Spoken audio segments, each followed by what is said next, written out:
Before we get down to the most recent discoveries in Antarctica, I would like to cover something that I had spoken about a couple of videos ago.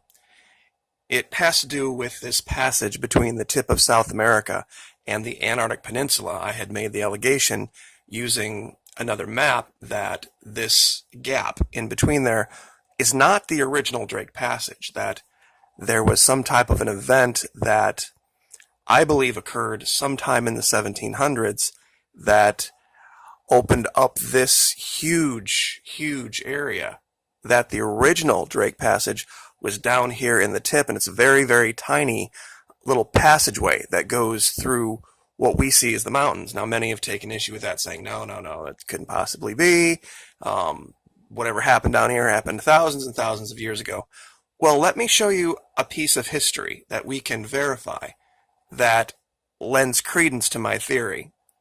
Now, it has to do with South Georgia and what they call the Sandwich Islands. This big island right here was discovered in the early 1600s. This big one. But over here, this strip of islands here, you don't see anything mentioned in the record about them until the late 1700s. Almost 150 years, and they're not that far apart. There's no way, if these islands were truly here at the same time this one was here, that you could make me believe that it took them 140 years to go from here to here. And I just want to show this smallest island. It's called Zavodovsky Island. Now, here is the history of that. Okay? Let me see if I can find the year here. Discovered and named by Russian Antarctic explorer Fabian Gottlieb von Bellingshausen in 1819. Okay? So just so we're clear, this little island wasn't found, discovered, or named until 1819. Now, the big island of South Georgia over here, let's pull up that history. The island of South Georgia is said to have been first sighted in 1675. 1675. So that's, what's 125 and 19? 144 years between the two. That just doesn't make any sense to travelers in the region. That just wouldn't have been the case. If these islands were truly here at the same time this one was here, someone would have named and or discovered them long before the early 1800s. Especially knowing that, we can confirm this one was sighted and confirmed to be an island in 1675. I'll go ahead and measure the distance here real quick, just so we don't have any confusion. The distance between the two islands is only 500 kilometers, which in miles is about 350 miles. For these explorers, that's nothing. So I don't think they were there in 1675. I think something happened in the early to mid 1700s that opened up this passage. Now, I know there's going to be a lot of people that take issue with that, but explain the difference historically. How that could possibly be. And all of these islands, I've looked them all up, they are all late 1700s to early 1800s discoveries. Even though this one is 1600s. So, anyway, that's the basis of my theory about how these two locations, with the Piri-Reis map, not being two different locations at the time of its creation. It was all one location. So, anyway, without any further delay, this was one of the discoveries I wanted to get to yesterday, but I just didn't have time to. It's nearly a perfect cube setting on the ice in Antarctica. It's not uncommon to find structures down here that look square-ish, To find multiple 90-degree angles in any one location really does smack of civilization, but to find an actual three-dimensional cube, I don't know how that could be formed by nature. It's just, I just can't think of a process that would create it this way, especially where it is. And I'll go ahead and measure this too, just so that we know what we're looking at. And it's not some enormous cube. It's 22 feet high, which is only about 7 meters. And about, let's see, about 10 meters long, about 32 feet. So clearly, a very habitable building, which is what I think it is. Honestly, it's just a normal, everyday structure that somehow has survived. And here it is. Proof, positive. We've shown areas that have revealed the footprints of buildings and roads and structures that you would see in a normal society. Now here's one of them actually existing. One of them actually made it through.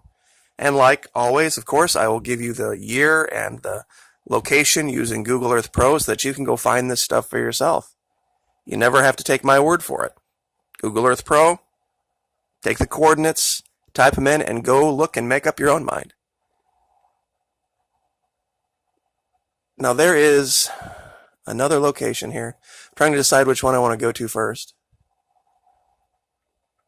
We'll do this one. It's probably the oldest of the ones that I wanted to deal with today.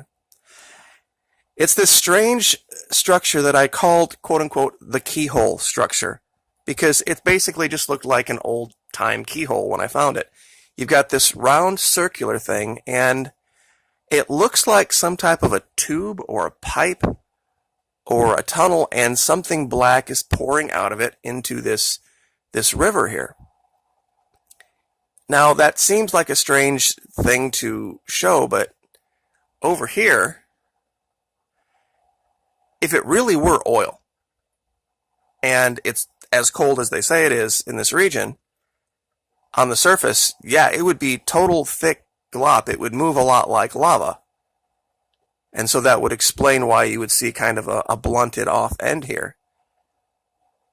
Now, the real damning part about this is I want you to notice the distance between the mouth of this opening and the level. Do you see the distance here? Now, this is 1/17/2013. Pardon me.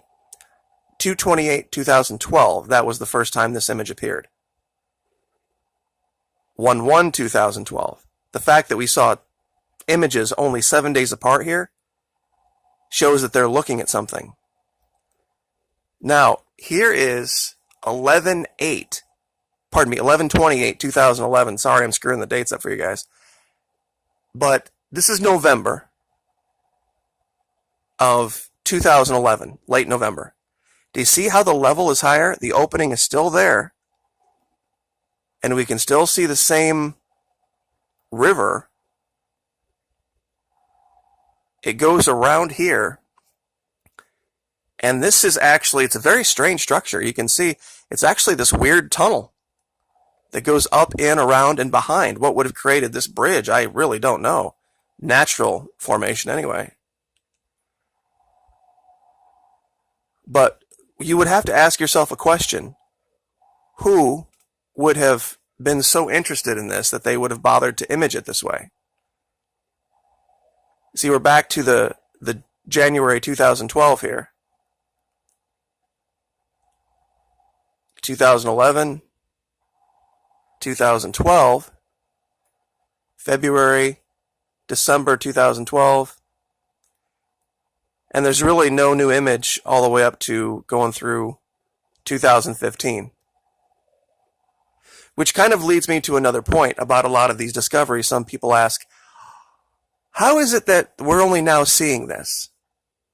Why hasn't anyone uncovered this before? Well, I think it has a lot to do with the fact that when these images were first made, some of them 2004, people don't really remember how long ago that was. There were no commercially available 4K devices or screens of this size.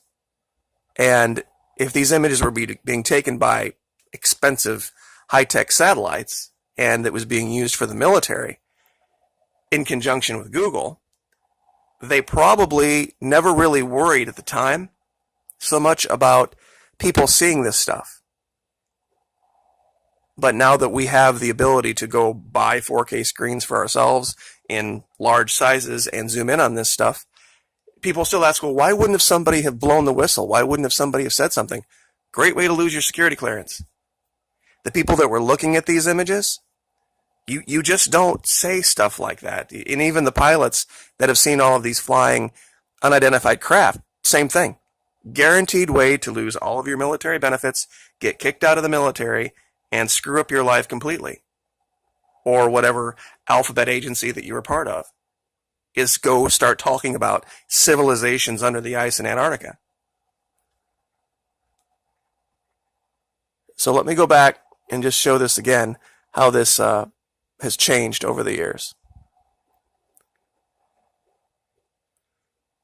You see here, it looks like the level of whatever it is higher, up closer to this tunnel or drainage pipe or whatever it is.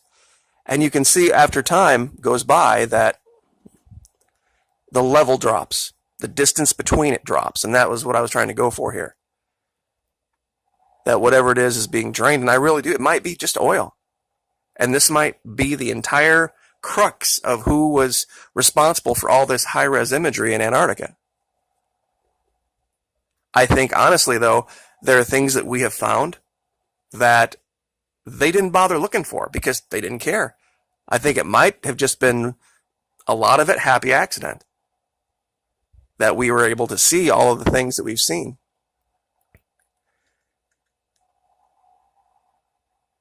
Let me show one other location before we get out of here.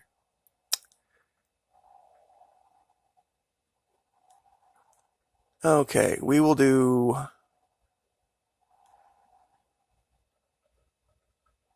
this one. Sorry about that. Sometimes it's hard to decide. Sometimes it's just the symmetry of things that just stick out like a sore thumb. When you have this giant sheet of white snow, and anybody who's lived, out in rural areas with giant farm fields in the wintertime that get covered in these sheets of white snow, any little rise or fall in the topography or anything out of place, you can see from a long way away. So looking here at this particular region, what sticks out to me is the absolute symmetry of the distance between these ridges. The perfection of them. What it speaks to me as is there's something under the ice here that's causing this. And I think it's giant heated tunnels and passageways, to be very truthful. And I think what we're looking at when we see things like this are just areas where it's collapsed the snow above.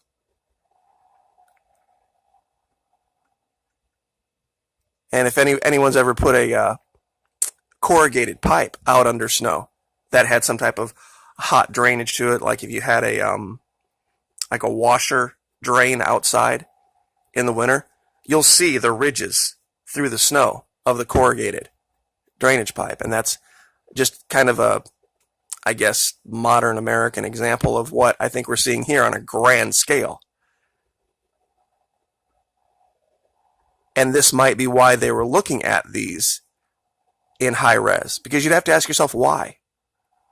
What was so intriguing about structures like this that they decided to high res image these huge areas?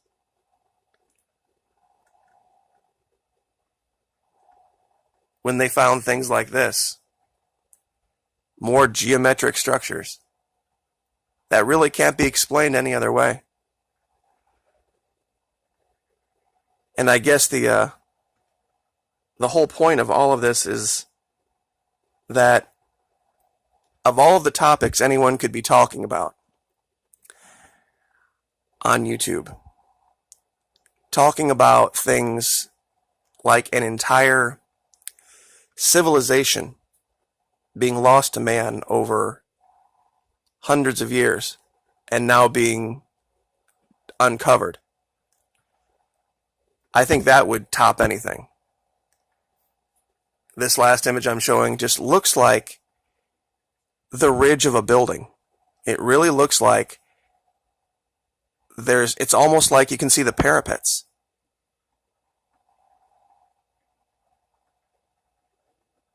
And I really think it's right here.